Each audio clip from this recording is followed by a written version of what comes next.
Good afternoon, boys and girls, friends and lovers, children of all ages. Transit Authority of Denver, Colorado, and their attempts to kill free speech here in our state. Tonight, I am going to be asking you to make phone calls. Tonight, I'm asking you to join a public meeting in Colorado and to voice your opinion. But first, let's learn about some of the troubles. A case in Adams County that has a driver for RTD facing charges of false imprisonment. She's accused of not letting a passenger get off her bus. CS4 investigator Brian says the video prompted police to charge that driver. Hold up all these people for nothing. It was August when Eric Brandt tried to get on an RTD bus in Adams County.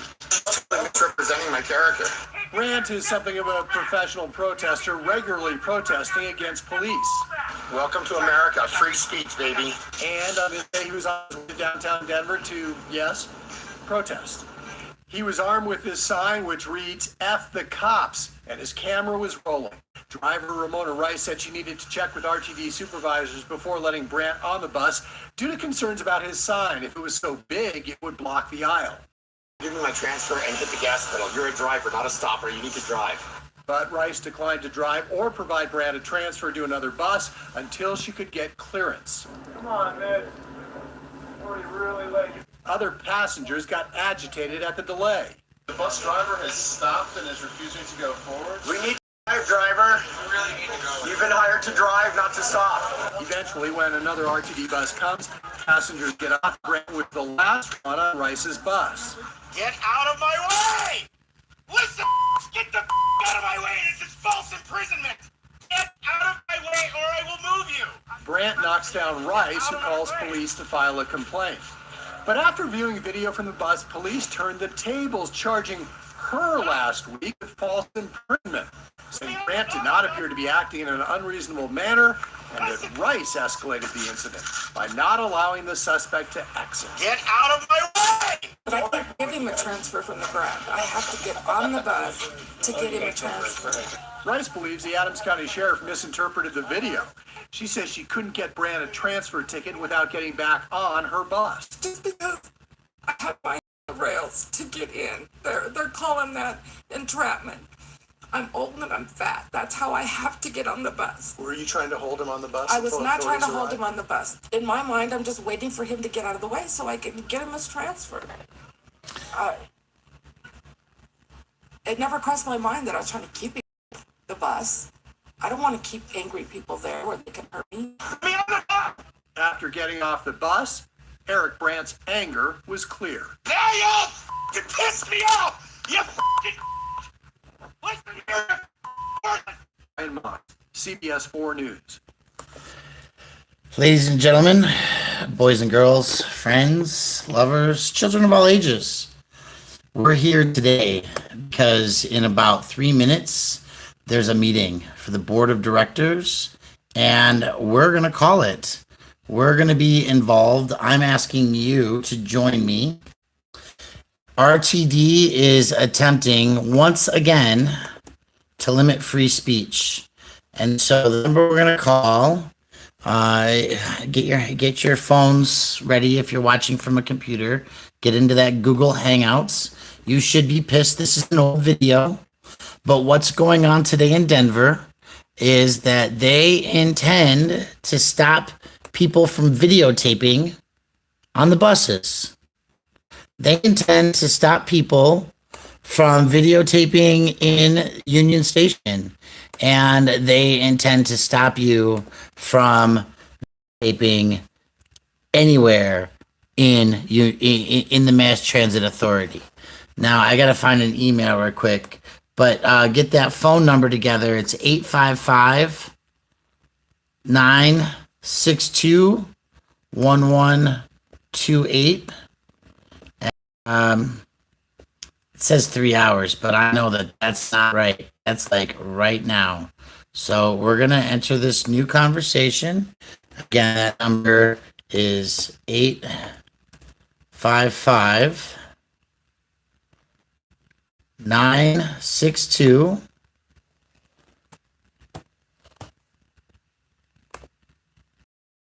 1128. And we're calling the RTD, Regional Transit Authority. Let me explain what's going on. There's an RTD board meeting tonight.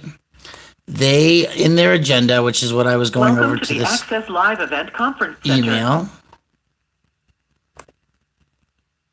The Access Live event is currently in music hold and will start momentarily. Please note this call may be monitored, recorded, or rebroadcast. This is an email from RTD today. We're looking for the RTD Code of Conduct. The existing code can be found here. We're gonna take you to that Code of Conduct. Eric Brandt has protested this Code of Conduct.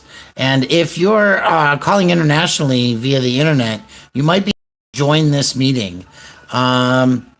The website is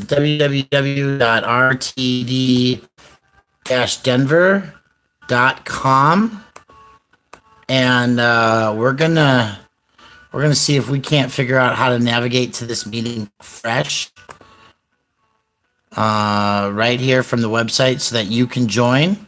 Do call now, actually. Do call now. Do join the meeting that is in place. We are calling to voice our opinions, our complaints about the Regional Transit Authority and their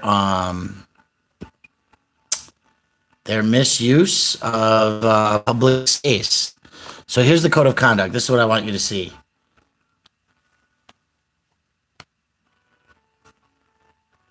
Eric is surviving jail. He is very popular right now. He helped bring attention to issues that are happening at the jail with masks. And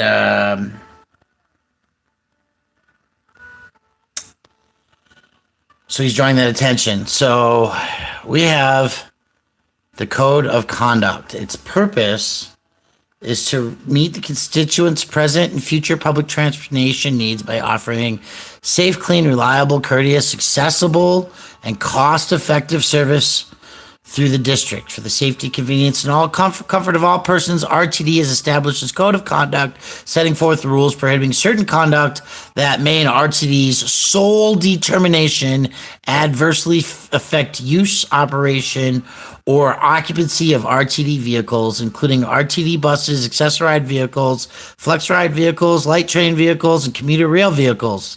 Facilities, including the bus and train stations, parking facilities, bus stops, bus shelters, plazas, fountains, administrative, operational, and maintenance facilities, or properties. Any person who engages in prohibited conduct may be subject to enforcement ranging from a verbal or written warning, immediate suspension, or a criminal citation. Good evening, everybody. I will now call the Tuesday, April 21st RTD board meeting to order. We are convened as of 5:33 p.m. Mountain Daylight Time. I would respectfully ask everyone connected to this call to mute your phones and to set your ringers to silent. Please note that under the current circumstances, the official meetings of No. are Chickley. being held remotely. J- During this time, meetings will be primarily audio recorded. The audio recordings, along with the unofficial minutes of the meetings, will be posted as soon as practical on the board's website. You can visit rtd-denver.com. I want you to call this phone number. That page for the link to the board of directors page. If anyone on the phone would like to engage with the board during the public participation portion of tonight's agenda, please press *3 now. You will be placed into a queue, and I will call on you at the appropriate time. Directors and the Access Live event operator has been notified that you wish to ask a question. During tonight's proceedings, I would ask you to please announce your name and wait for me to call you before proceeding to speak. We have a lot of people on the phone line with us tonight, and speaking out of turn will only add confusion to the record and to the proceedings. Please note the appropriate time discussion and voting processes later on in the evening. I will call on each director in turn, so please know that your time to speak will come. And if possible, please hold your comments until that time. I will disperse with the Pledge of Allegiance for the time being.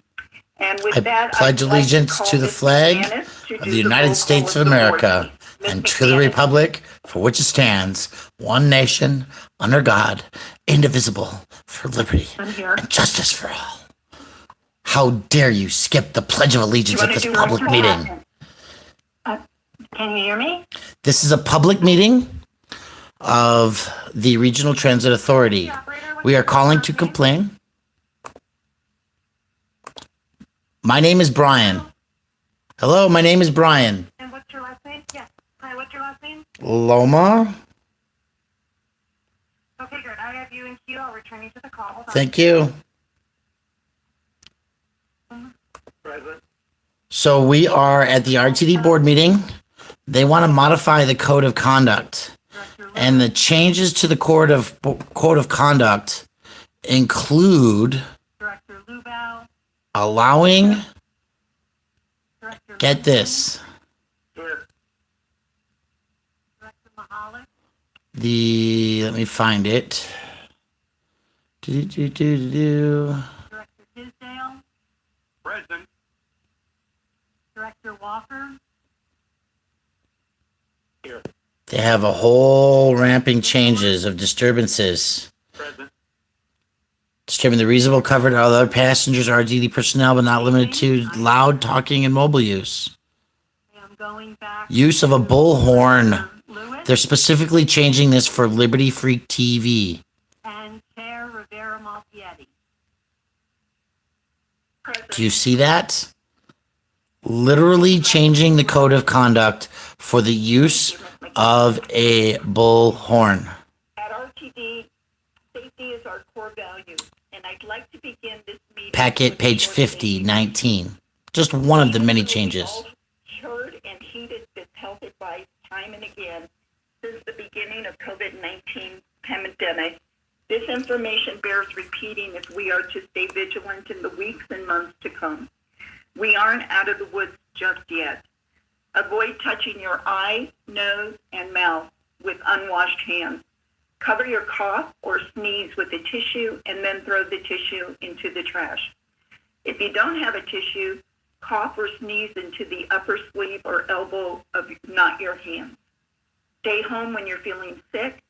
Self-monitor for flu-like symptoms and consult with your doctor's Failure to office validate a if mobile ticket prior to necessary. boarding the vehicle. Clean Now and a disinfect crime. frequently. Touch surfaces both at work and at home. When soap and water aren't available, use hand sanitizer with a concentration of at least 60. So again, ladies and gentlemen, today we have moderators to join the call for the Regional Transit Authority in Denver, Colorado. We want this number being posted 855-962-1128. You want to specifically be making complaints in this call Public participation. about the Portion changes of tonight's agenda. Please to the, press your time. you will be prohibited from using a bullhorn on the property. And this evening, there are no retirees for the month of April. You will not be able to take any animal into an RTD indoor facility Which is open to anyone who wants. unless the animal is intended and As is trained to, our custom, we will so allow any animal, our elected officials present I guess, so they can to assist a get person with a back disability to the satisfaction of the driver, right? Vaccinations must be required in the jurisdiction. They must have it, right? Each speaker will be allowed. The use, Bear in mind that by participating in this process, you are being audio recorded. So if you do not wish to be audio recorded, then your comments will have to be submitted in writing. there, you can see the screen And you will now. not have the opportunity to speak this evening. If any speaker has documentation or reference materials for the board, please email those materials materials to the board office at the following email address: Get this address. board.office@rtd-denver.com. For anyone just joining the call, if you'd like to speak to the board, press *3 on your phone now, and you will be placed into a queue. When it's your turn to speak, I will call you by name. And our first speaker is... and Lying or sitting on the floor. Jennifer Nahulu. It's an arrestable criminal offense.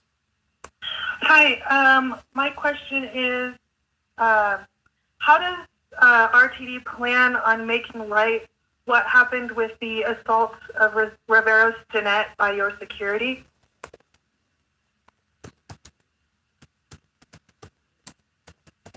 Thank you, Jennifer. I have PC DeMonico. Yes, can you hear me? Can you hear me? I can. Great. My name is actually TJ D'Amico, D-A-M-I-C-O. And to Jennifer's question, I was with Rivero Stinnett the night he was assaulted and almost brutally beaten within an inch of his life, not by one of your security officers, but of a gang of Allied Universal thugs. The attack was premeditated. You know this. It was highly organized, and it was planned out in advance.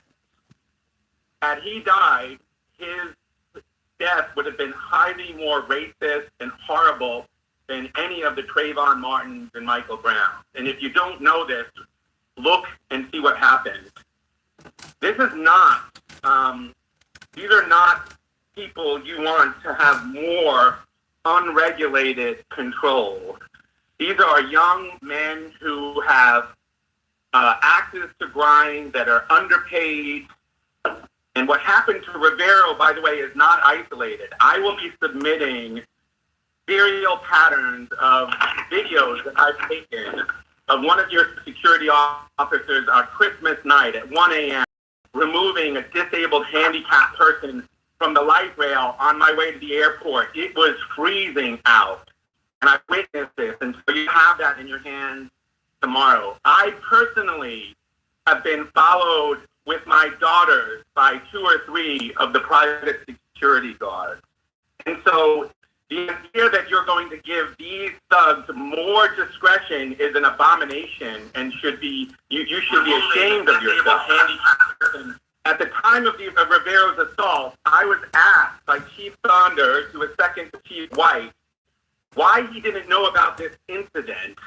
And he said that RTD is policed by RTD, which basically translates to mean that you have an ungoverned private militia of young, predominantly men who...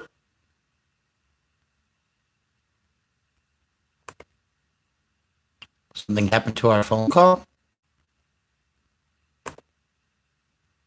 We seem to have been disconnected. 855-962-1128.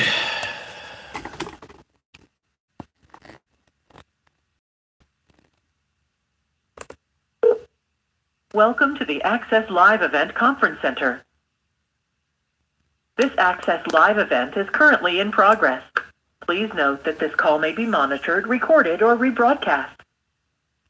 Thank you, Chairwoman Angie Malpietti. I am Lisa Poleron, the Chief of Staff for Councilwoman Candy Sedabaca in District 9. We are opposed to the Code of Conduct rule change, and I am reading her letter into the record. So, dear RTD Board of Directors, you all should have gotten a letter signed by over 50 organizations and individuals attesting to this.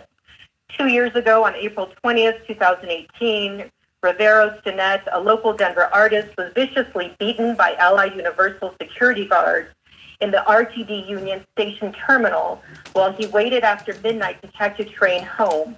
His injuries were so severe that he may never fully recover or regain his artistic ability. Although the guards were convicted of minor criminal charges for nearly killing Mr. Stinnett in an unprovoked attack, there has yet to be accountability for Allied Universal Security, a $1 billion for-profit corporation that continues to enjoy $58 million contract with the Regional Transportation District, courtesy of Colorado taxpayers, despite a history of excessive force cases nationally.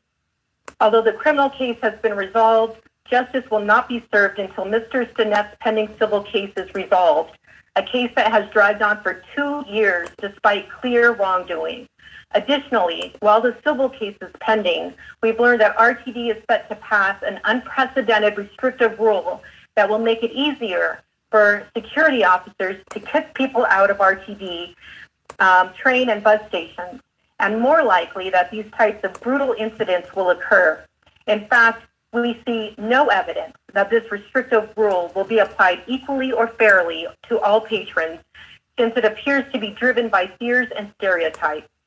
Instead, we believe the rule, when applied to certain populations, will create conditions similar to those that led to the beating of Mr. Stinnett, namely unilateral authority to use force to remove anyone who Allied guards deem undesirable based on physical character. This form of racial and poverty profiling must not be sanctioned. Discriminatory profiling in public transit stations is as unconscionable today as it was 60 years ago when the Freedom Riders risked their lives to desegregate public bus terminals. It shocks our collective conscience that not only has RTD failed to resolve Mr. Stinnett's case after he nearly lost his life in an RTD Union Station bathroom in the most degrading and dehumanizing way, but that the RTD board is set to pass an even more restrictive rule without one mention of the violation of a Black man's civil rights. It is truly baffling that rather than placing more safeguards in place to protect against abuses, the RTD board is doubling down by giving even more power to a corporation with a well-documented pattern and history of brutality against homeless people, workers' rights violations, religious bias, sexual harassment, racism, and retaliation. RTD directors are elected to act in the best interest, and we are urging you to vote against this rule. Thank you. Thank you. Thank you so much. I have Sally Smith.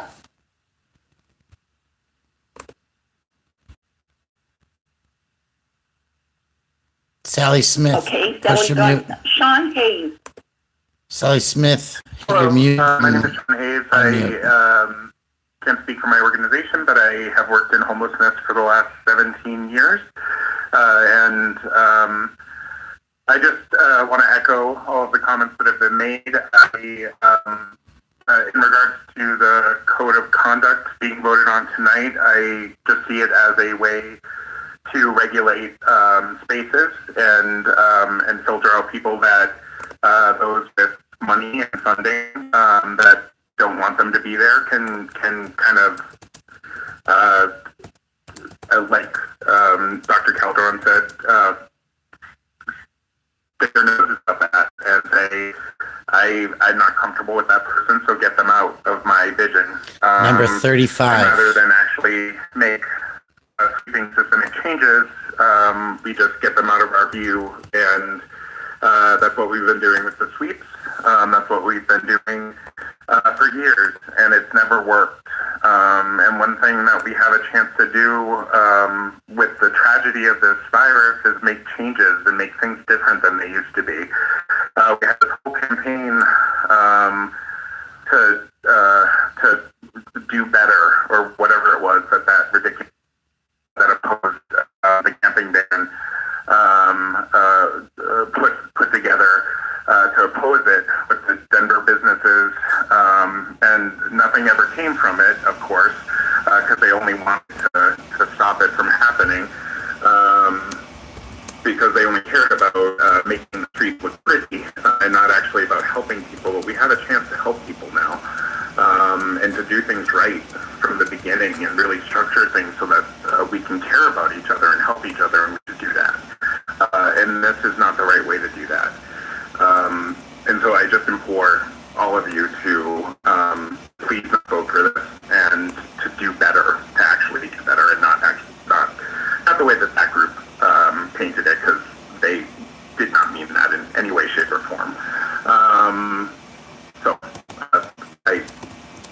That's all I have to say about that. Thank you. Thank you, Sean. Next, I have John Thompson. Chair and RTD board directors and senior leadership team and staff. It's John Thompson, former Chief Executive Project Director of Denver Transit Partners. I wanted you to know that I was thinking of you. I think of you all the time, and especially at this very extraordinary time we're living through at the moment. Calling you now from England just after between midnight and 1 a.m. I hope you're all well. I hope your families are all well and your friends, and that we get through this safely. And then, as has already been indicated, it's an opportunity to reshape the world after this, rather than go back to just exactly the same as what was before. And I'm sure RTD could play a significant role in that in the region. So I just wanted to let you know that I was thinking of you. Thankfully, my family have avoided the pandemic so far, from a 95-year-old mother down to grandchildren. And I wish you all the very best for surviving this and coming out of it stronger. Thank you. Thank you, Mr. Thompson. Obstructing disabled passengers. I have next Frank Sturgill. That's us, Frank Sturgill. Yeah, hi, my name is Frank Sturgill, and I would like to tell the board to vote on this code of conduct. There's no excuse for it. You have very poorly trained allied security. You have an example of Rivero Stinnett being beaten to a... Frank Sturgill is giving testimony to the RTD board right now. He's a member of our community. We're asking you to call this phone number, make some complaints. With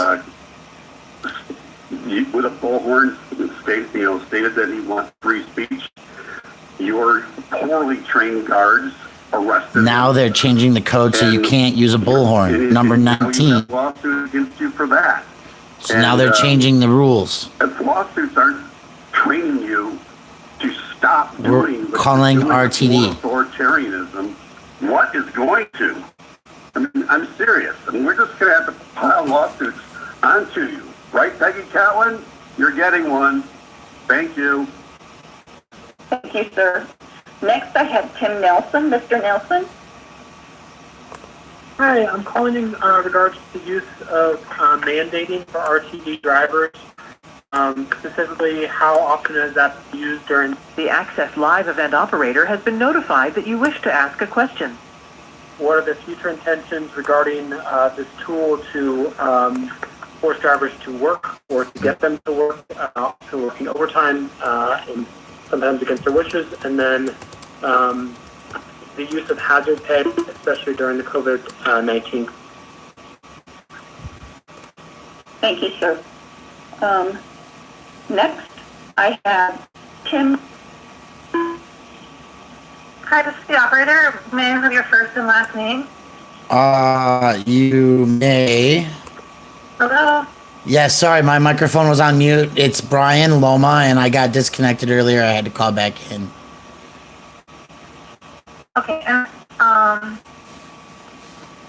okay, great. I have your name and queue. I'll return you to the call. Hold on. Thank you.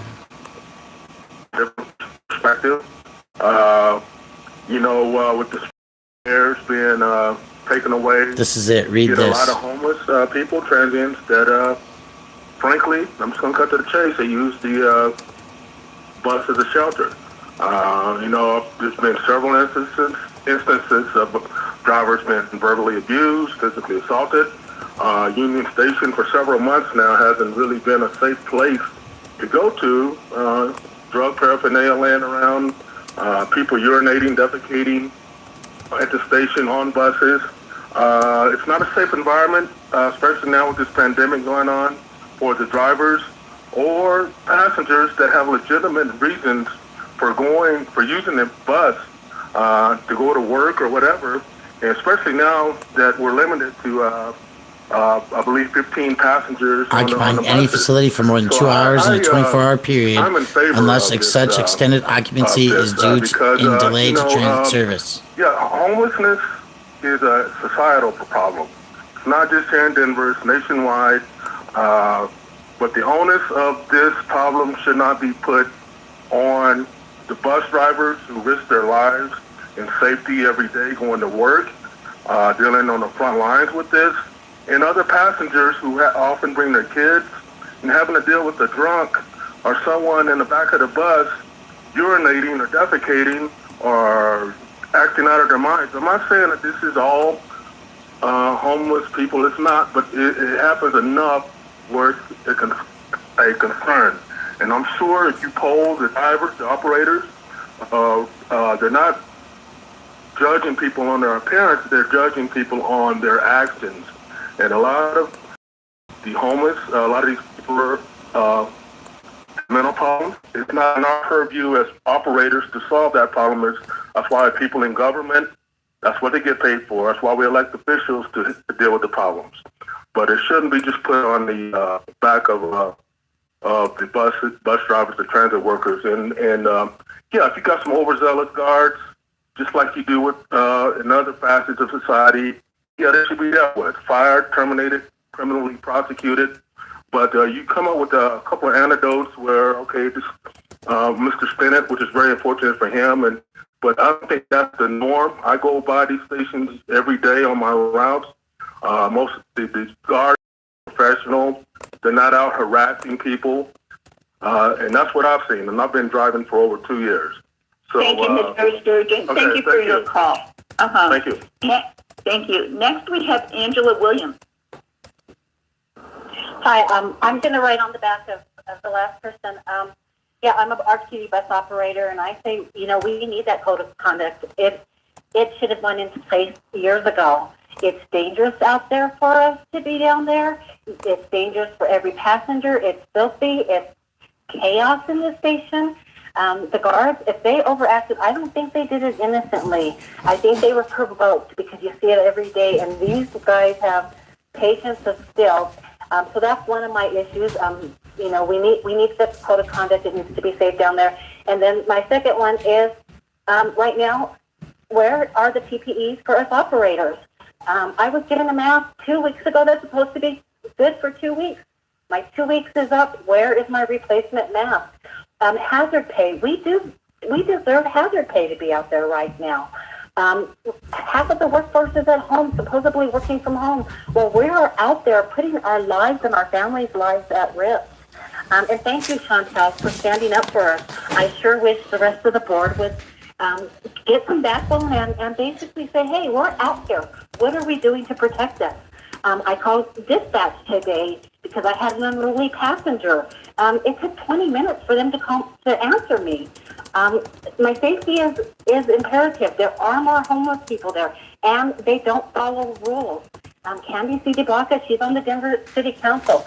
She should not be putting this on RTD for safety. She needs to figure out some things on her board when they have their council meetings. And I guess that's all I have to say. Thank you, Angela. And last, we have Brian Loma.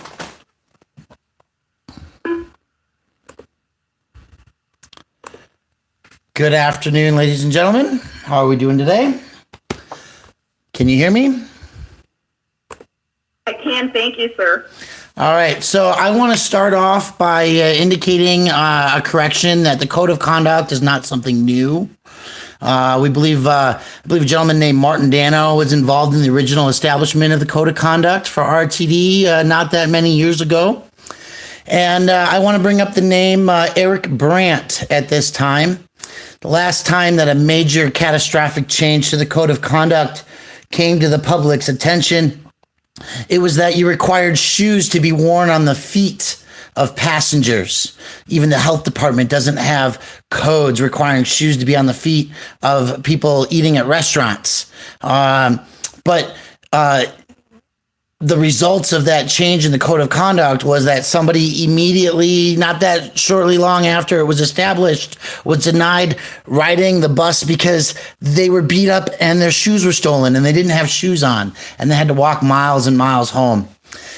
While Eric Brandt might not be calling in tonight to talk about the changes to the code of conduct, I think that you might actually be getting more phone calls as this meeting goes on, or there might be some people trying to queue in because I know that the witness, the actual defendant, or I should say, you guys are the defendant in a case regarding a bullhorn, which line item 19 specifically changes. And why are you naming a bullhorn in your agenda and the changes of the code of conduct if it weren't for a pending lawsuit regarding somebody using their constitutionally protected free speech at Union Station with a bullhorn, having been arrested from it and having their case dismissed? I'm looking at line item specifically 35, remaining at a facility after being asked to leave for a violation of code or other applicable rules, right? So a security guard who is a private contractor to RTD could be arresting somebody who's inebriated or intoxicated, and a private or public journalist could be videotaping, taking photography from a safe distance of this incident. And all this private security guard has to do is say, leave. And now that person is arrestable because that's the violation of the code, that you have to leave because you've been asked to leave. This is too vague, and this is going to definitely open up the city and county the RTD board here to more lawsuits for violating civil rights, right? The constitutionally protected activities. Thank you, Mr. Loma. Thank you for your input. I'm not quite done. I want to look at the sanitation. No other colors in the queue. Line item 44. Public participation period at this time. Committee report. The committee minutes were included in your board packet. Are there... The Access Live event operator has been notified that you wish to ask a question. Did you all not call in while I was taking my time? They took my time. Hearing none.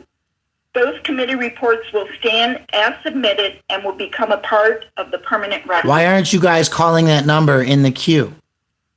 Executive search in the GM oversight and performance. If you posted the number, you should be calling it. You should have been in the queue. Catlin, if you would at this time, please share with us your comments regarding the GM executive search, GM oversight and performance management committee. Thank you, Madam Chair. The committee is scheduled to meet this coming Thursday. We have a notice to proceed with our selected executive search team firm, and we are going number to 45, Eric Brandt. This coming Shoes. Thursday. So that's Do all you I have see to it? report. Thank you. Thank you. Thank you, Chair Catlin. Right there. Approval Number of the board 45. minutes as of March 24th, 2020. May I please have a motion to approve the minutes from the regular board meeting of March 24th, 2020? So moved, Director Williams. Buzek, second. I gave you all the tools you needed. I spoke them aloud. May I have a motion to approve the minutes from the regular It's too board late. meeting? I heard They're not going to let you in. Director Williams as the movement and Director Buzek is the second. Unless there is discussion, we will proceed with the voice vote. Are there any no votes on the approval of the board meeting minutes?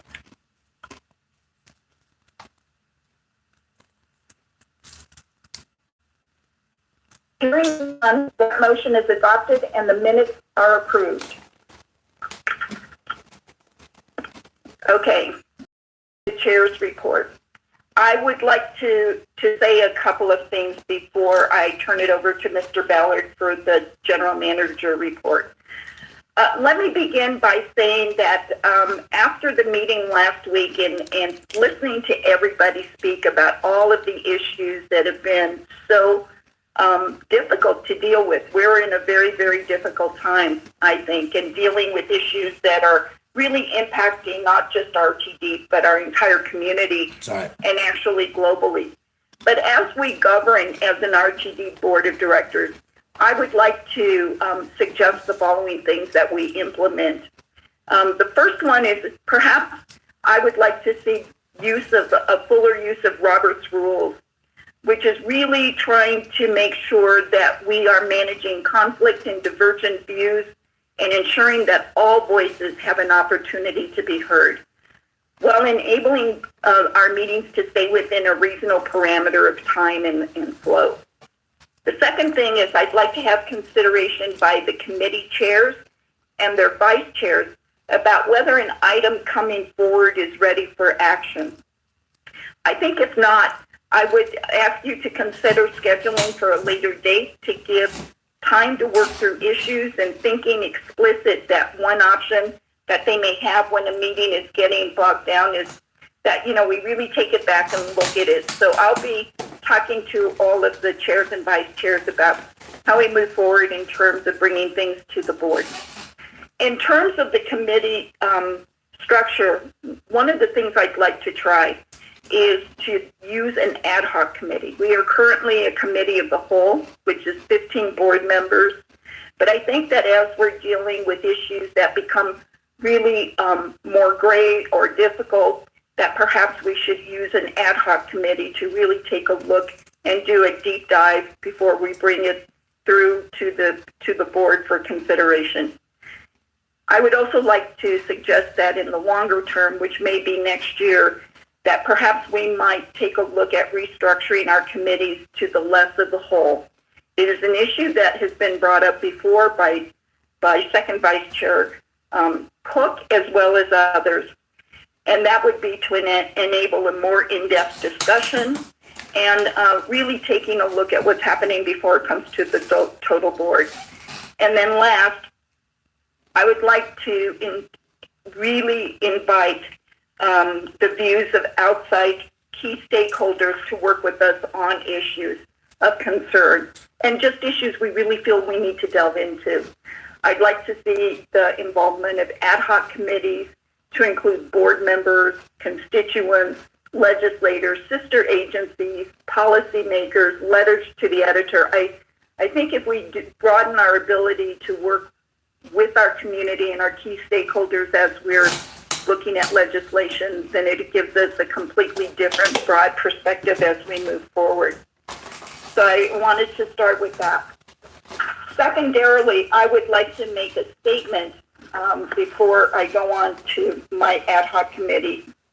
I want it to be clear that the civil rights lawsuit against RTD and the Allied Universal Security have little or no impact on your decision about the code of conduct.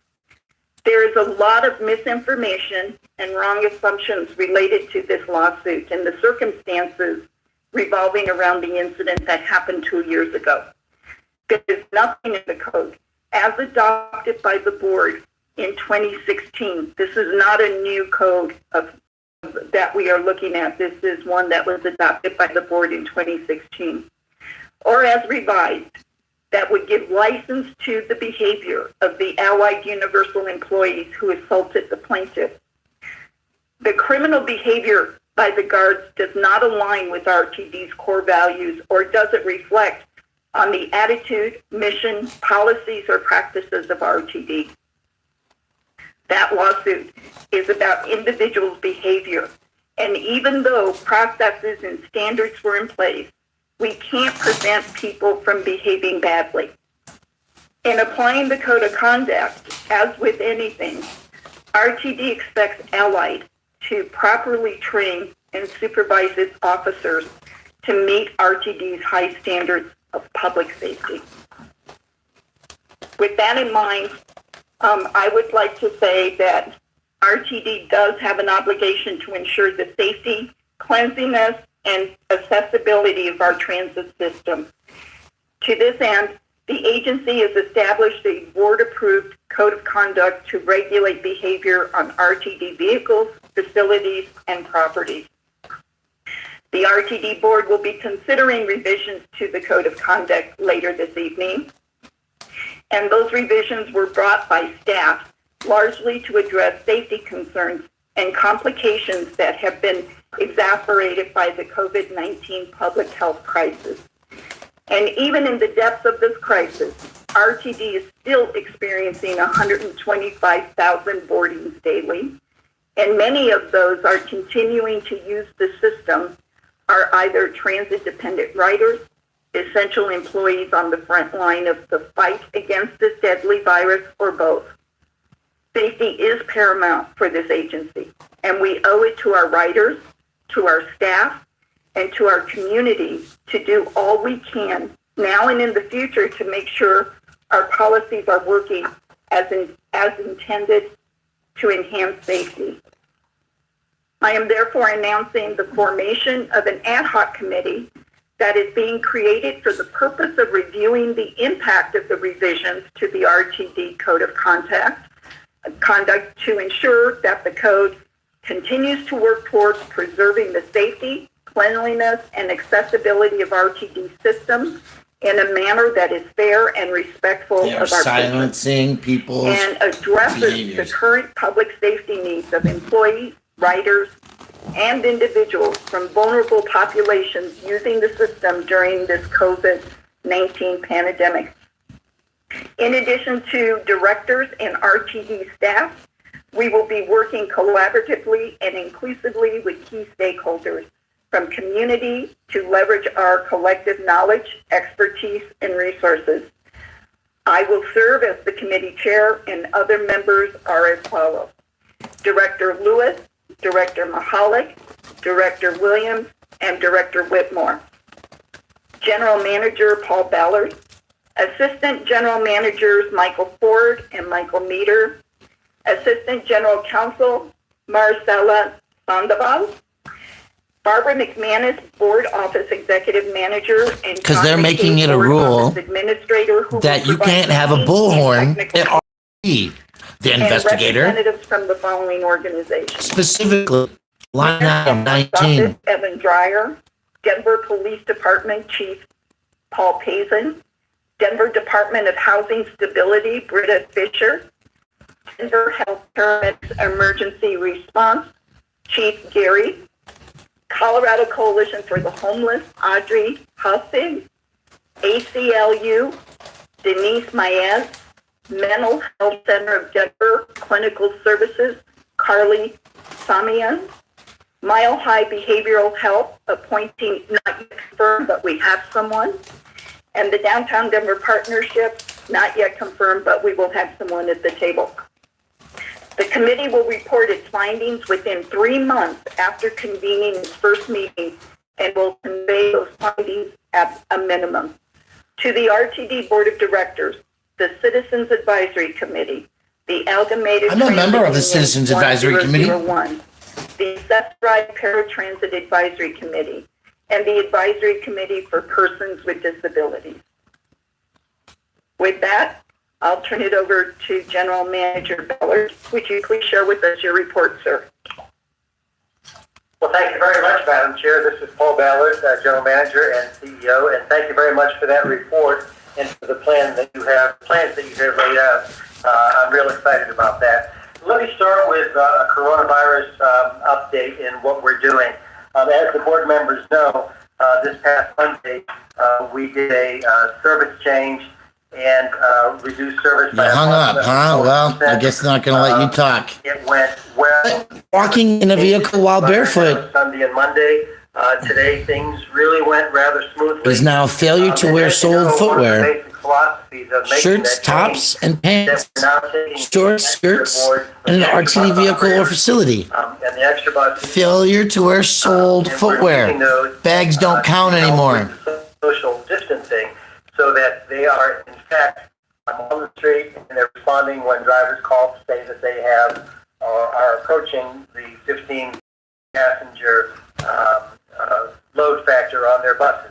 So that's going well. We have ended the mandating of overtime in both the bus and the rail division. And in the bus division, refresher training for bus operators not scheduled to provide this shadow service on the regular routes.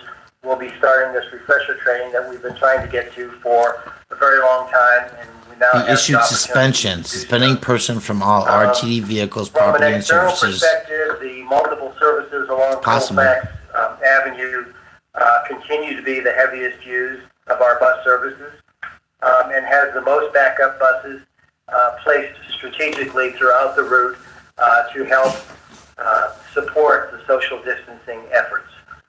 We are encouraging all of our passengers to wear masks for their protection, for the protection of our employees. We're providing constant communications to the public in the press releases and media releases that we do.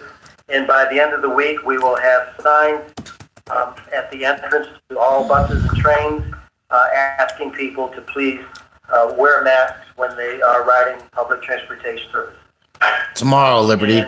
Get them printed tomorrow. Talking about masks specifically, we have been able to acquire more and more masks, and I would like to specifically thank Director Manson and her effort for making masks and delivering them to our frontline employees.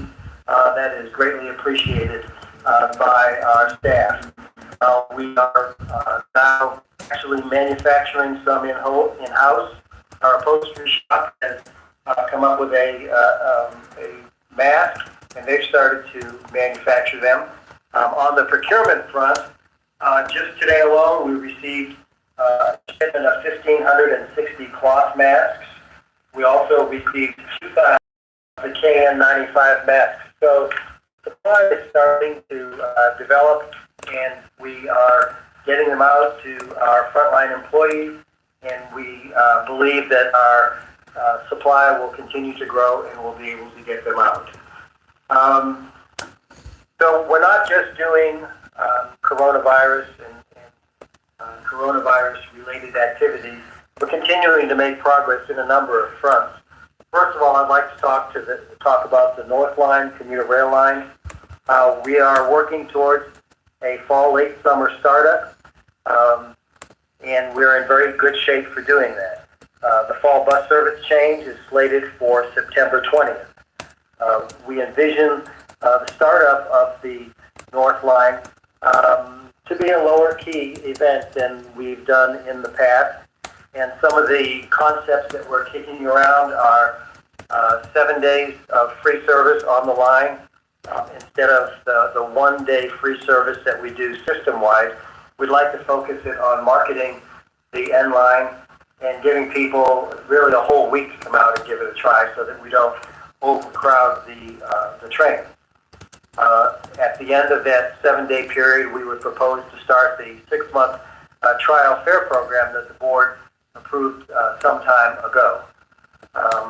We'll be looking at the operating characteristics of that line, and as it stands today, everything looks really good. The full final RTD acceptance of the tweeting him? railway way on or about May 4th is on schedule. Jennifer Rossamato, our acting general counsel, has done a superb job in leading our teams in negotiating the operating agreements with the Denver Transit Partners. The most challenging of those 3 agreements was signed last week. We have 2 more minor agreements that are on their way to being wrapped up. Michael Ford is continuing to work with the ATU. There are still some minor agreements that need to be worked out as far as the labor's aspect on commuter rail. So life goes on in many areas, local, state, federal relationships. We continue to develop and expand those. On the local basis, Mike Meter continues to lead our coronavirus issues. He continues to participate with local governments, with Mayor Hancock's task force. I continue to have regular meetings by phone with Mayor Hancock's staff on multiple issues. From the state perspective, I had a very productive conference call with Senator Faith Winter and Representative Matt Gray last week. They chair the transportation committees in their respective legislative houses. I want to thank Board Member Lynn Geisinger for facilitating this conversation, which went on for about an hour. It was very positive. We've also submitted 2 letters to the governor over the last 10 days. Both of these were encouraged by the board. My understanding is well received, and we continue to have, we're working with the state auditors. We had a telephone conference with them, and it was very helpful to us to understand what it is they're looking for, and we hope that we have conveyed some information to them about the situations we're dealing with. On the federal level, the CARES Act was just wonderful. That's going to provide financial resources to help us get through the serious financial shortfalls that we are experiencing and will continue to experience for some time. There are so many people who helped in supporting the CARES Act and getting that adopted by Congress. We really appreciate. We had local and state officials, our lobbyists in D.C., American Public Transportation Association, and many members of our board who weighed in on this issue to help get that legislation passed. We continue to have great support from the Federal Transit Administration. We continue to have ongoing discussions with municipal officials, Westminster and Aurora in particular. We continue to work with Dr. Cobb, the Chamber of Commerce, the Downtown Denver Partnership, Denver International Airport, and the Denver Downtown Partnership. So, Madam Chair, that's a snapshot of some of the things that are going on. We're dealing with the critical issues that present themselves day to day, but we're also continuing the good work and the ongoing business of the RTD. And the board can be comfortable in knowing that the staff is working very hard in keeping all these other issues going forward. That concludes my report, Madam Chair. Thank you. Thank you, Mr. Ballard. This evening, we have one item on the unanimous consent agenda. If anyone has a change to or questions on this item, please feel free to invite the chair at this time, and we will, of course, be happy to pull the item from the unanimous consent agenda for consideration under the recommended action. This is Director Lewis. Oh, yes, go ahead, Director Lewis. I just got a message from Don saying that you all didn't count me as signed in, and I just wanted to let you know that I was on the line. Thank you, Director. Ms. McManus, will you put Ms. Director Lewis as attending? Yes, and Director Mahalik is now on as well. Great. All right, so we now have all 15 board members on the line. Thank you, Director Lewis. All right, so hearing none, may I have a motion to approve the consent agenda? I move approval, Bob Broom. Second. I'm sorry? The second was Geisinger. Okay, I heard Geisinger. Sorry. So I have Director Broom as the movement and Director Geisinger as the second. Is there any discussion? Hearing none. This Director Lewis. Yes, go ahead, Director Lewis. I just have a general comment, and I said this last meeting. I just want to say it again. That I'm just concerned about this process. I'm willing to give it a try, but I just am concerned that it does not yield the transparency that we should be doing as an agency at this time. And I know that many directors read their packets, and I appreciate each one of you for doing that beforehand. And it's just a gentle reminder that these meetings are not only for us, but for the general public. And so this is an opportunity for us to share that information with the general public. That concludes my comments. Thank you. Thank you, Director Lewis. So this is what's on unanimous consent. With that in mind, hearing none. Information second. Is there any Section no vote on committee the agendas. unanimous consent? Hearing none. The recommendation that motion actions. passes and the unanimous consent is adopted. Revisions this to the evening code. we have 3 recommended actions. They are listed as item 12 and actions B through D on your agenda. The first one is the exercise first contract option year for Trinity Hill Joint Venture contract for Fast Track's construction management support consultant services. Do we have a motion? So moved. Judy Lubau. Thank you. Second. A second? Director Williams. Thank you. Is there any discussion on this motion?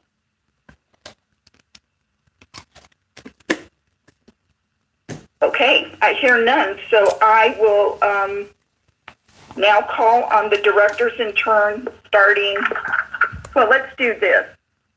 Are there any, there were no no's. Is there any discussion at all by any director on this? Menton. Director Menton, go ahead. What did you mean there were no no's? I didn't hear no no's. I apologize if I didn't hear you. We haven't voted yet. I realize that, so that's why I wondered if... Oh, yes. I'm about to call for the vote, so we'll know soon. Yes. All right, thank you. All right. Okay, hearing nothing, I will now call for the vote and we'll proceed in alphabetical order. Director Broom. Yes. Director Busick. Yes. Director Catlin. Yes. Director Cook. Yes. Director Folska. Yes. Director Geisinger. Yes. Director Lewis. Yes. Director Lubau. Yes. Director Menton. No. Director Mahalik. Yes. Director Tisdale. Yes. Director Walker. Yes. Director Whitmore. Yes. Director Williams. Yes. And myself, Chair, yes. With it, there are 14 ayes and 1 no, and that motion passes. The second recommended action is the authorization for an intergovernmental agreement, an ICA, with the City of Boulder for the transfer of used RTD site amenities. Do we have a motion? Geisinger also moved. Second, Okay. Kelly Cook. Thank you. I have a movement of Director Geisinger and a second of Director Cook. Can't Is find there the any discussion on this Susan motion? Eric Brandt, but we got a video by Donkey Watch. Director Lewis. Director Lewis, go ahead. Thank you, Chair. I know this is the transfer of ownership for the shelters, the benches, the trash receptacles, and the floor bike racks. And the last time we spoke about this issue, I was concerned about the process and how the general public would be able to identify how they might participate in this way. Particularly, I think about our neighborhoods in Mount Bellow, and I've received a number of calls from constituents asking me about bus shelters and things of that nature. And so one of the asks that I have of the RTD board, but also of staff, is if we could identify a process that makes this and these resources accessible to everyone and not just folks who know how to navigate different systems. That concludes my comment. Thank you, Director Lewis. Okay. Is there any other discussion? This is Lynn Geisinger. I would just say I think that's a great idea. So we got, this is Okay, the thank you. first year action.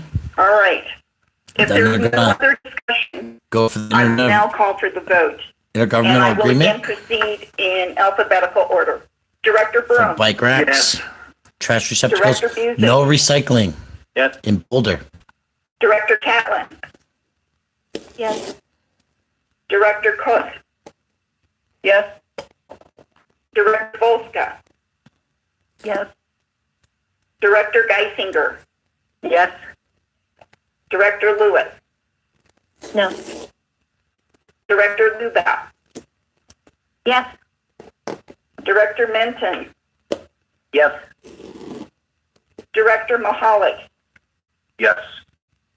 Director Tisdale, Yes. Director Walker, Yes. Director Whitmore, Yes. Director Williams, Yes. and Chair is yes. So there are 14 ayes and 1 no. The motion passes and the no vote is Director Lewis. Our last recommended action is revisions to the Code of Conduct. Do we have a motion?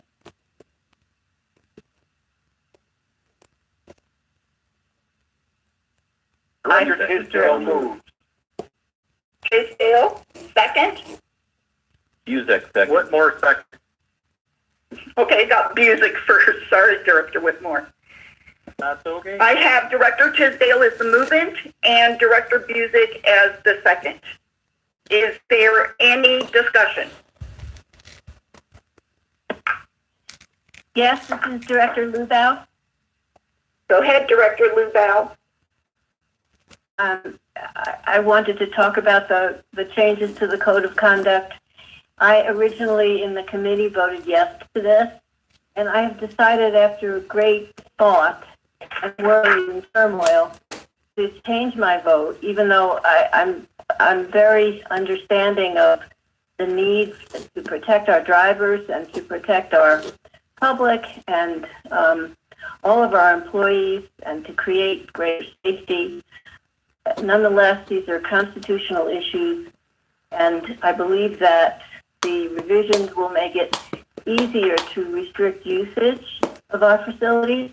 And I personally would prefer that the ad hoc committee, which I love the idea of this committee, would be able to do its work first and make recommendations about the code instead of just telling us after the fact if they like these ideas. I think it's too precipitous, and so I'm going to be voting no. But I do very much understand why people are doing this. And I also just wanted to add that I am sorry what happened to that person who was assaulted in our facilities. It's very distressing, and it would be my hope that we have done a review of our contractor to make sure that this doesn't happen and to see if there is a possible history of this type of thing in the past. And I personally am concerned about the respondents, about the person who was injured, and I don't know if this is possible, but I would be interested. So the first person spoke up to say no, they don't want to support the code of conduct changes at this meeting. They did want to talk first about one. Right, that's it for me. Thank you. Thank you, Director Lubau. Anyone else? Madam Chair, Shelley Cook. Yes, go ahead, Director Cook. Two questions. One, we had spoken offline earlier, and I may have missed this when you announced the item, but we had discussed the idea of it coming back. You know, there's a concern I have about something being done in the midst of a pandemic, a state of emergency, and not having a chance perhaps to consider the ramifications like this, especially if we have a task force looking at it. Did you limit that to 3 months or require it to come back to us in 3 months? I do have on here a movement of establishing the ad hoc committee and then coming back in July. We had talked about a 3-month time period to be able to have the ad hoc committee review, make recommendations, work with us to make sure that we hear the gist of what their suggestions might be to the board. But it looks like I would bring it back sometime in July, Director Cook. Okay, so what you're saying, even though we're not making it a part of the motion, is your word is that we'll put it back on the agenda. And of course, that takes the executive committee setting that or any number of any members. Okay. That's the first So it's thing. not No, set to the Jake second come thing back. is But we'll do a that. question for Mike Meter. Is he available? Is he in our meeting tonight? Let me look and see if he's on here, I believe. Yeah, I'm on, Chair. Okay. This is Mr. Mike Meter? Yes. Yeah.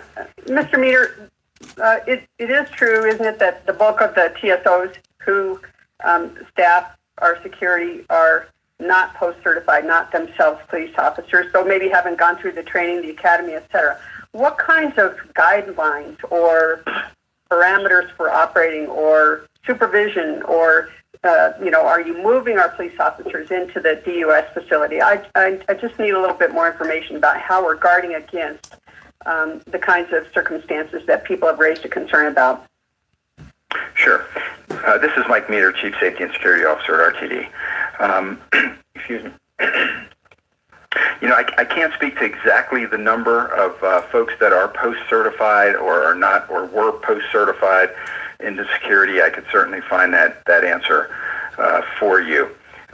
We do also have transit police as well as contracted off-duty Denver police who work and are assigned to the Denver Union Station terminals. So we do have police present, law enforcement presence there. The TSOs, our transit security officers, they do go through some basic training. They have an academy that they go through that lasts a number of weeks. That time, they do get about a week's worth of de-escalation / use of force training, what the law is around that. They do get civil rights training. They also get mental health or starting to get, many of them have already had it, mental health training, so what they call mental health first aid, recognizing situations that may involve people with some mental illness. In addition to the field training, on the job training they get, along with the transit police, the more senior security personnel who have been there for a while. And they work very closely with the law enforcement folks. They're taught in their training to disengage. That's what they're taught, and bring... As amended and authorize the GMCO or anything like that. only in the event of declared emergency. It must be ratified by the board in 14 Do you make any changes or add levels of supervision? I'm sorry for getting mental illness, but this is important stuff. Draw guidelines or provide additional training. Grab a pair. Please keep in touch with us on that. That really is this is important to some of us, and I think to the extent that we are the security guards trained like cops, kind of know that people are keeping on top of that. That would help, especially since we're talking about a 3-month period here at the outset. And they're not actually talking about a 3-month period. All right, thank you, Director. They're talking about possibly bringing it up. Go ahead, Director Geisinger.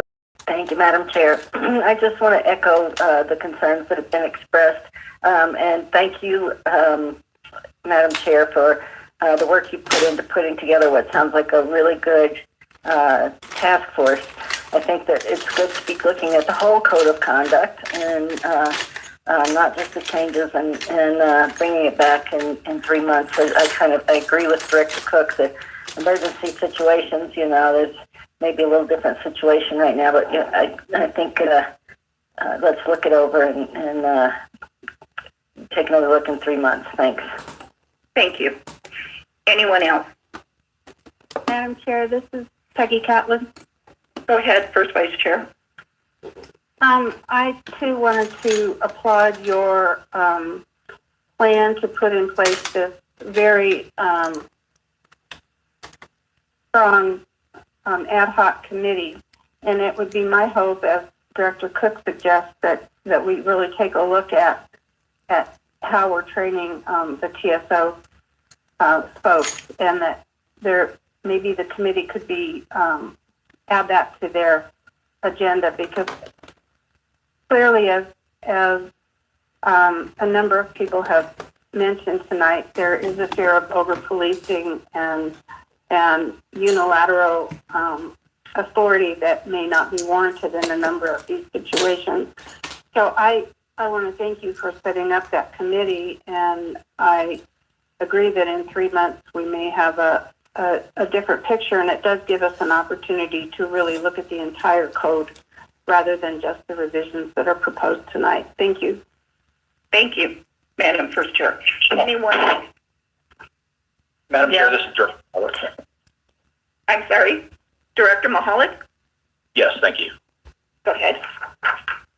Let me say I'm absolutely supportive of strengthening the protection of our patrons and employees and contractors, and as well as preserving the safety and hygiene on the vehicles, in the facilities, and the infrastructure.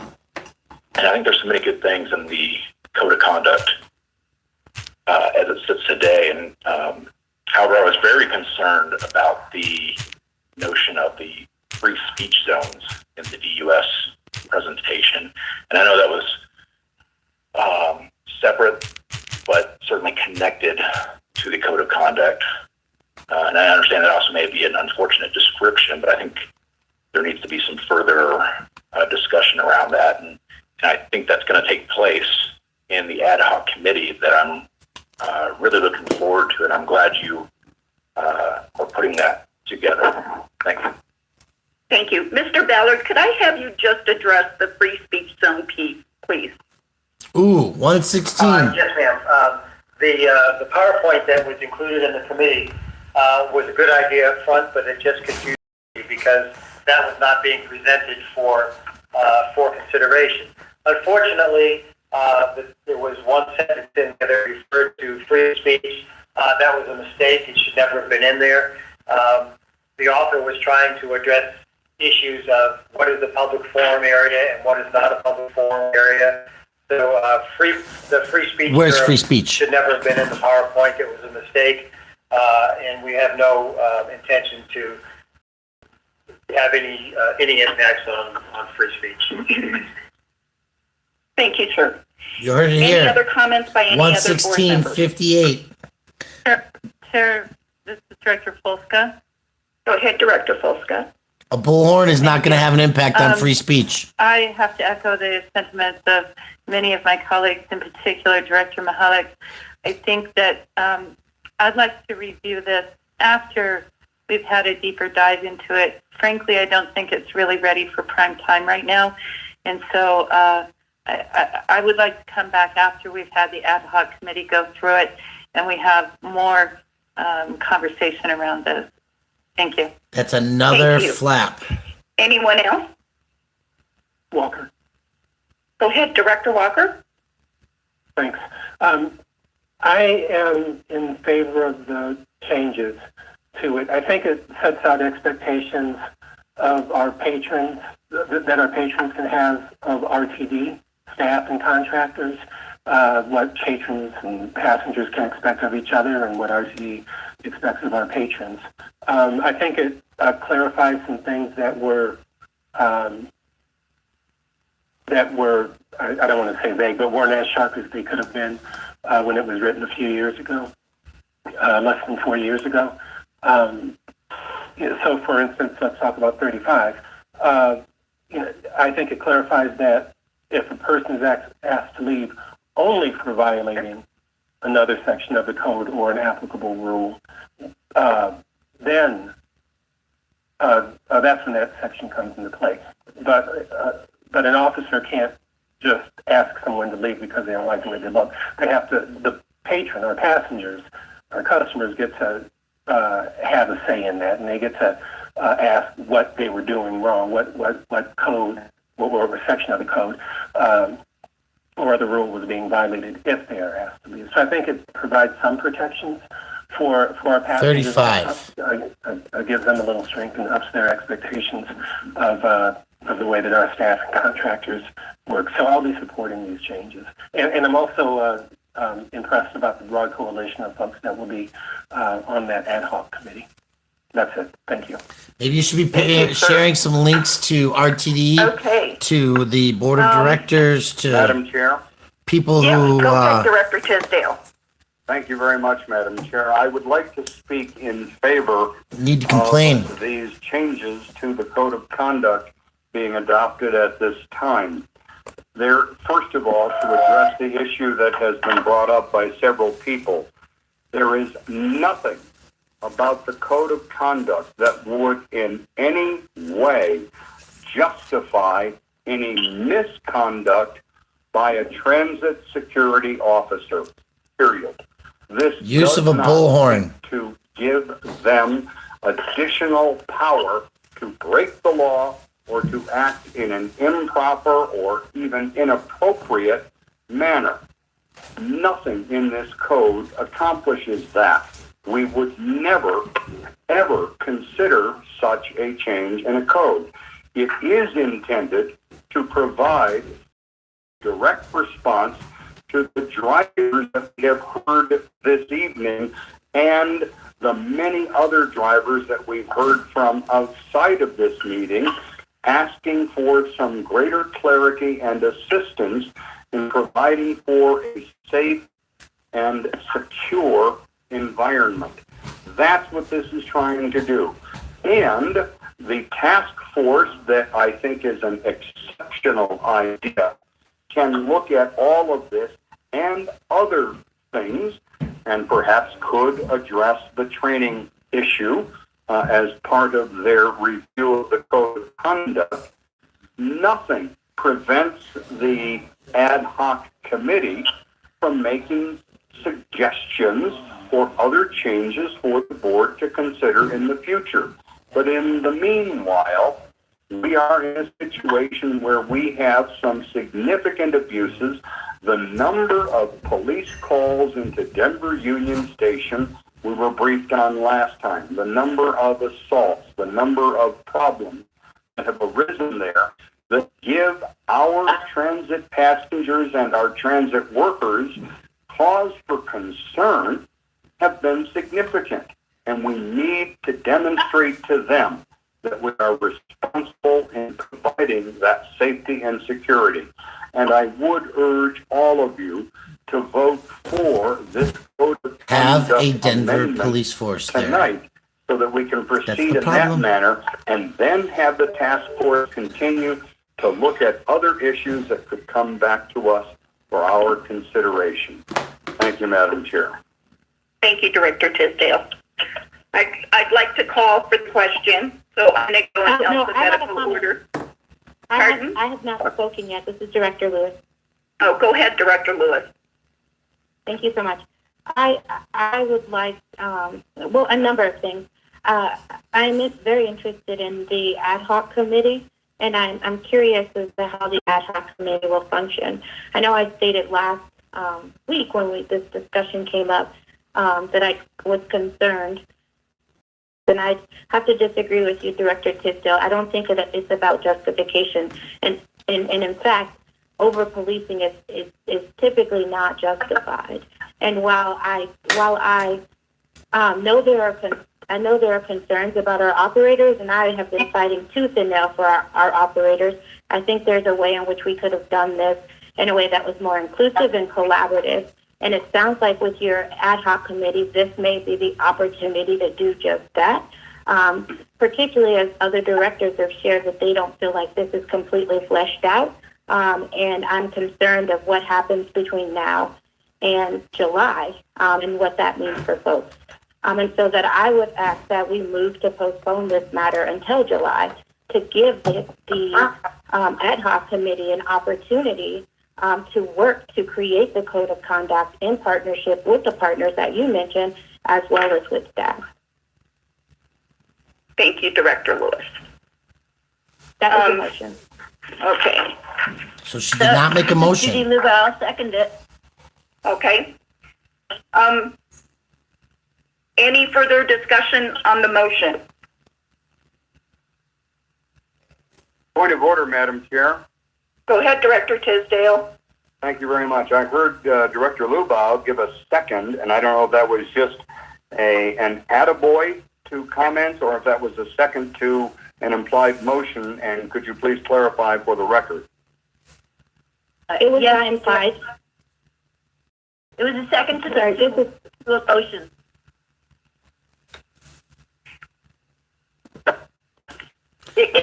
Point of order. Please up there. He'll want to know about what So this I made meeting. a motion, in considering that this ad hoc committee is now being developed, I made a motion that we postpone this matter until July to give the ad hoc committee the opportunity to rewrite the code of conduct in partnership with the folks that Chair Malfietti mentioned earlier in our call. Director Lewis, I'm going to ask Ms. McManus to step in here because I think I called for the question before you did the motion, and I think that overrides on Robert's Rule of Order.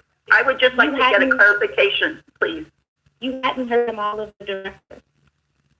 I was doing, do I hear anything? I didn't call everybody alphabetically. So if you don't mind, Ms. McManus. So in this instance, although the question was called, we should move on to the vote. A point of clarification should have been made that everybody spoke, and so I think we should just move forward. Okay, thank you. Director Lewis, I understand exactly what you're saying. This committee will be working for 3 months, at which we'll come back where we can make changes or They suggest should changes wait to make the changes until so they I'm going to ask have for the committee to your, review indulgence and the to allow public this to opinion. work as was put on the amendment, knowing that it will come back and we will have the opportunity to change things as being seen fit by the ad hoc committee as a recommendation It's to time the to write a RTD Board of lawsuit. Directors. It is time to write the lawsuit. 6:50 Mountain Standard Time. I appreciate you saying that. It doesn't change Robert's Rules of Order, and that's something that you mentioned earlier in the call, is that we respect that, and we're not doing that in this moment. And so I just want to name that. Director Menton, All right. feel free to change it. Thank you so much. Director Menton, you're on. I was waiting to speak, but now we're at the point where we're asking about calling the question. And if our parliamentarian will please remind me if we need to have consensus from the entire board to call the question. I'm sorry, can you repeat that? I was waiting in line to also speak to this whole issue itself, and it seemed to be rushed to calling the question. And right now, I would like our parliamentarian, which I'm guessing is Ms. Ross Amato, to remind me whether we need to have consensus of the whole board to call the question. Ms. Ross Amato. This is Jennifer Ross Amato, Acting General Counsel. So normally when a member calls the question, it is not debatable and should be voted upon. However, in this case, as Ms. McManus stated, we wanted to make sure that everybody had an opportunity to comment. And now that there is a motion pending before the Assembly, it needs to be debated if there is any debate, and then voted upon before the main motion can be considered. Yes, that's very important. All We're right, going to well, postpone it. I may be the only first. one who's a little bit confused, but maybe not. So when Ms. chance. McManus said, go ahead and just vote, I'm not sure what that meant. 8 Mountain Time. That's the time Eric's calling. 8 Mountain. Vote on that, or to vote on the motion that Director Lewis made. Director This Lewis's is motion. Barbara McManus. What I meant was that we should address the motion that was made by Director Lewis, and I believe seconded by Director Lubau. All right, thank you for the clarification. Thank you.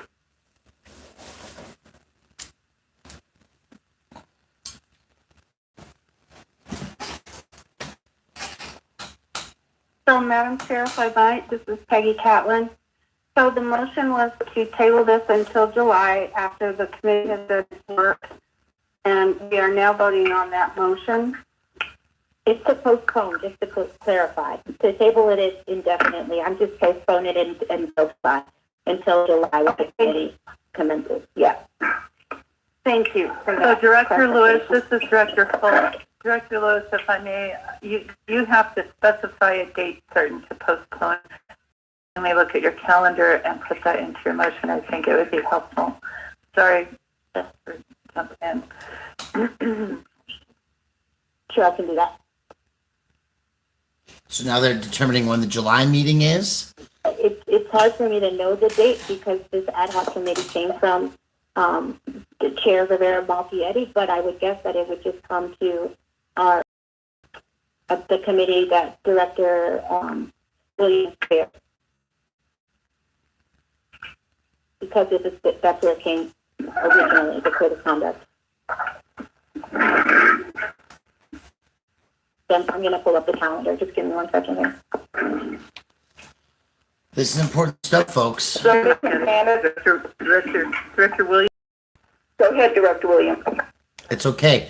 Procedure is important in this I'd just like to point out that regardless, we do have a code of conduct. What we are actually working on and discussing here are changes to the code of conduct. So if the motion to postpone the changes being added, we will not be without a code of conduct. What Director Lewis is asking is that, thank you. I just wanted to point that out. 8 o'clock Mountain is what you just told us as a public. If we do a date certain in July, the Operations Committee meeting would meet on July 14th. So that would be the date certain. So I would say we would probably need to go until August, because that would not give us 3 months, at least, as I'm looking at this calendar, as we're in the 21st of April. And so, let's see the next committee. I still think if we go July 14th, the ad hoc committee is not a long-term committee. It is really to come in and work with us on the short term. I think we probably could make July 14th. That would be I appreciate that. I was just saying, in alignment with the 3 months that you had presented, I was respecting that 3 months, because I was guessing that you waited 3 months because you believe that would be the amount of time that was necessary. And so my proposal to keep it in alignment with 3 months was to respect what you had presented to each of us. Okay, thank you. All right. And it looks like that next meeting is August 11th. And so the motion to postpone this matter until August 11th. All right, thank you. Is there any other discussion? I'm going to go by each director to see if they have any comment on the motion to postpone the committee or the code of conduct until August 11th. So, Director Broom, do you have any comment? No comment. Director Busick? No comment. Director Catlin? No comment. Director Cook?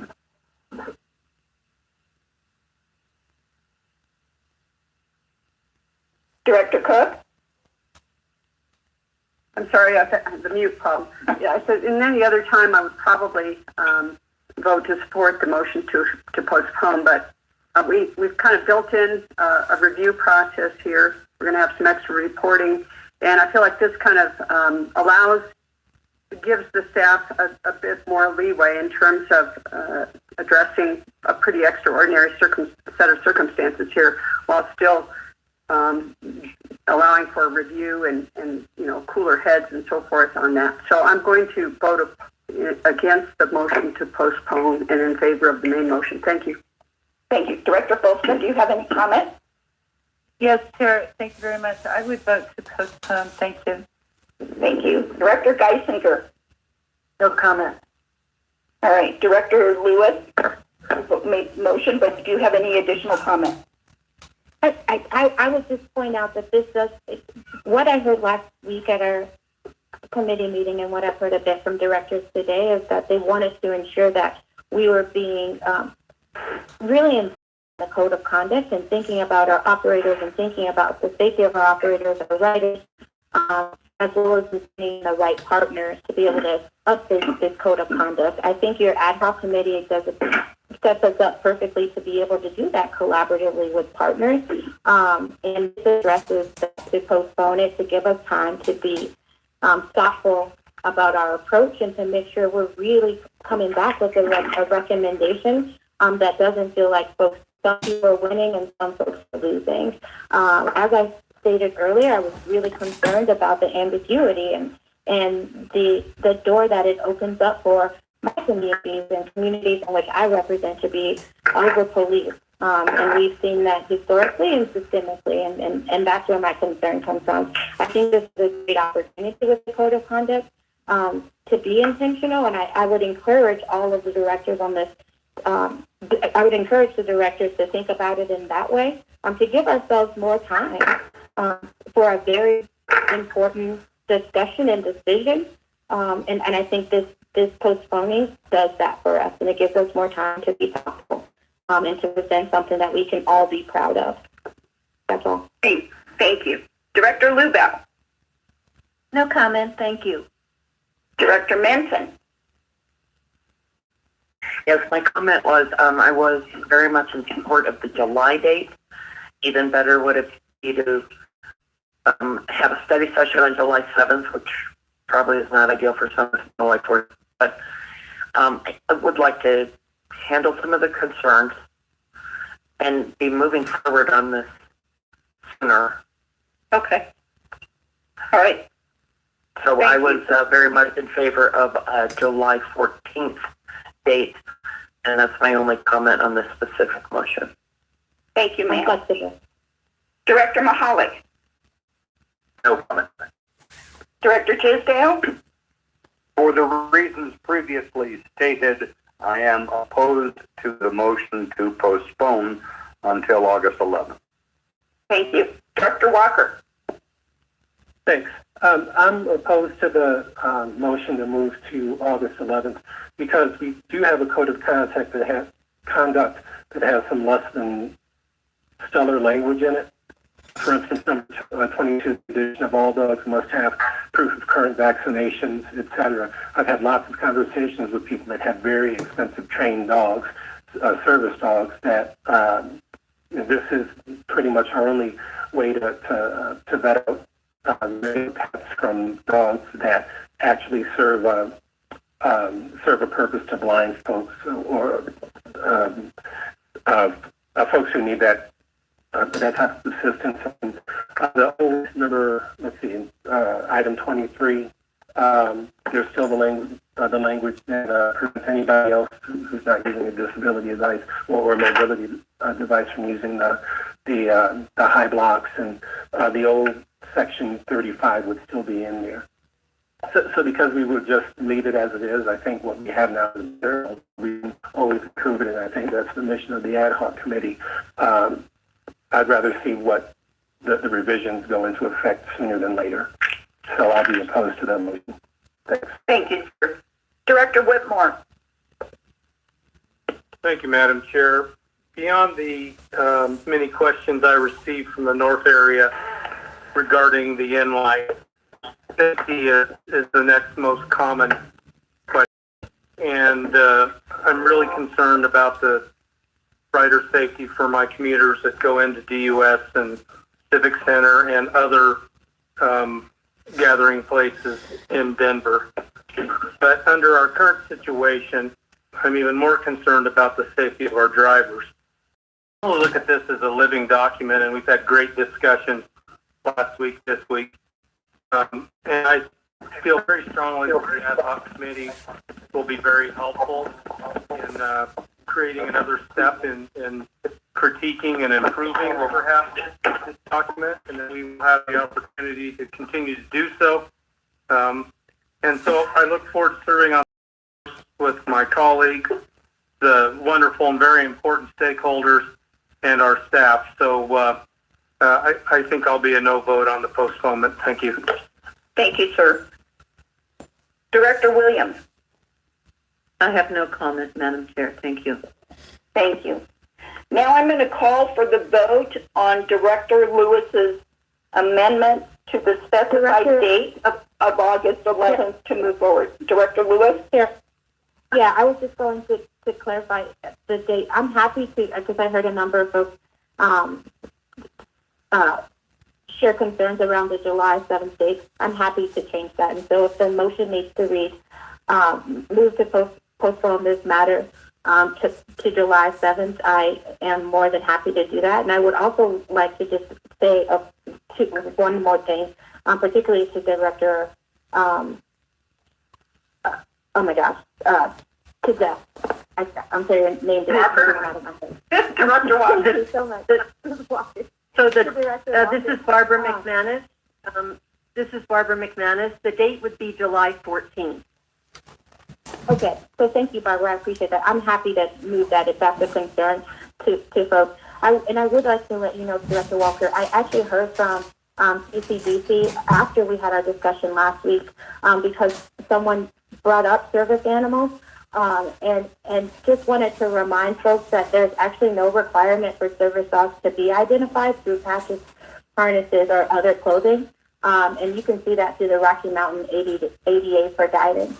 And then to Director Whitmore's comments about our riders, I would just remind us that we've seen a significant declines in ridership. And so one of the things I've done is really see the opportunity with COVID to really start thinking about how we can create services in a world that that makes more sense for us and that works for us.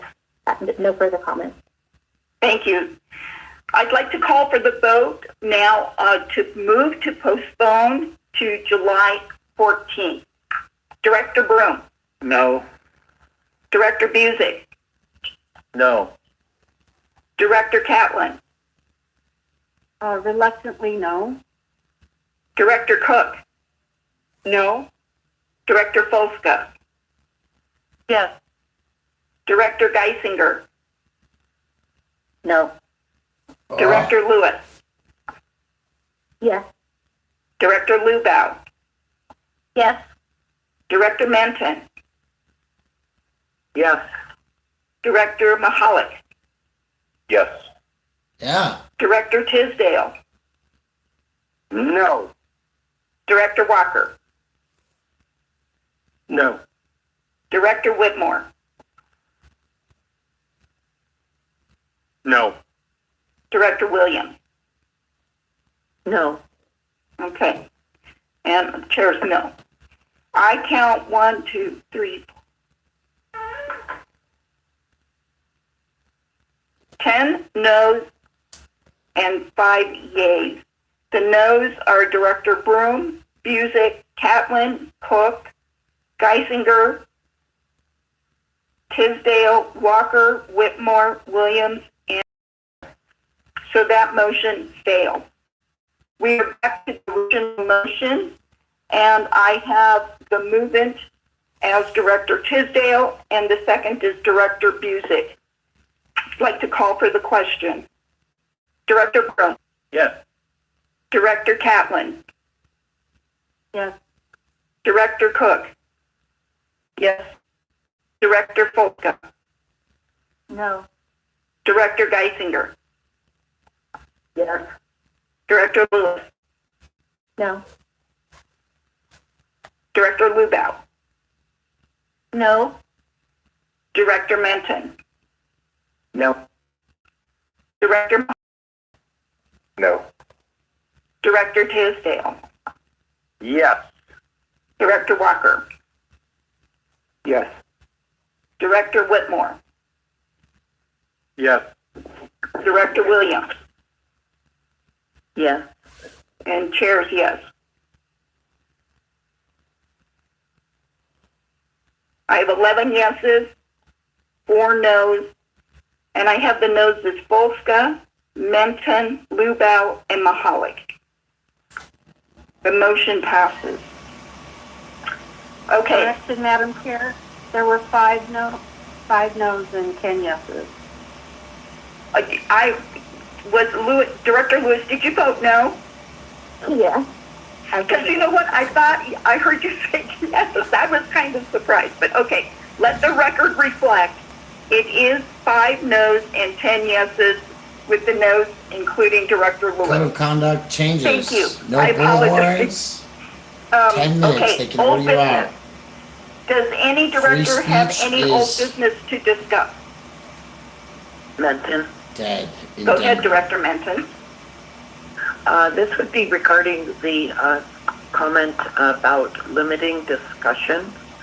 And I will ask again for some advice on the Robert's Rules of Order.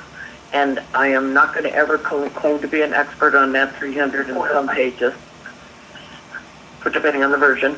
But my brief glance at limiting discussion in committees might indicate that that is prohibited. Ms. Rosamato, could you speak to that or perhaps get back to us as to whether that's even an option in the committee? And note that, please. – Thank you, Director Minton. I would like to ask right, Director Ms. Rosamato to get back to us. We're going to send out a memo, and in the memo we're going to outline a bunch of components. I'm going to cover this quick because I'm going to kill the stream, go exercise, go check on my plants. Here's the deal. Eric Brandt's going to be on Fuck the Police later tonight, and we can relate how they just fucked free speech. Souls on Your Feet, specifically written exactly for Eric Brandt. No bullhorns. Specifically and exactly written for Ebony Irizarry. And free speech zones. No electioneering. Specifically written for Brian Loma. What the fuck, people? That's my time. I think we'll go with the David Lane interview to close this out. Hours, and I don't, Alec Martin, most of the guys even know who I'm. So I state that in that I was watching, let's call it like being unknown, not, and. So I've left the meeting. We're gonna watch Colorado Donkey Watch.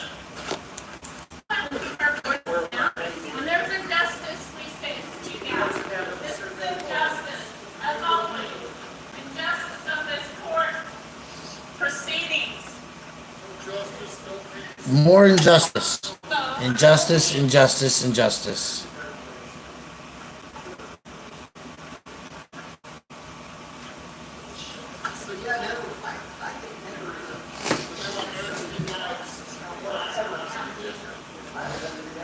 Eric Brandt was just found guilty of disturbing the peace, sentenced to a $100 fine.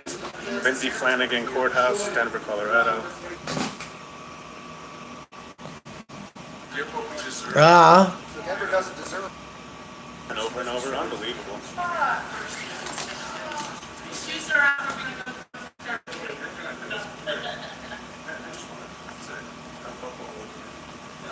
Represent I love all of you. I could only represent most of you.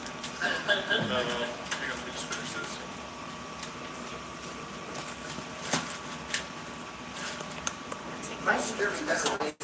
We love you, David. Yes, this is what I want to talk to you about. The Supreme Court says that there are different forums for free speech. There is what is called a traditional forum, and that includes parks, sidewalks, and the streets. In order to shut you up in any of those fora,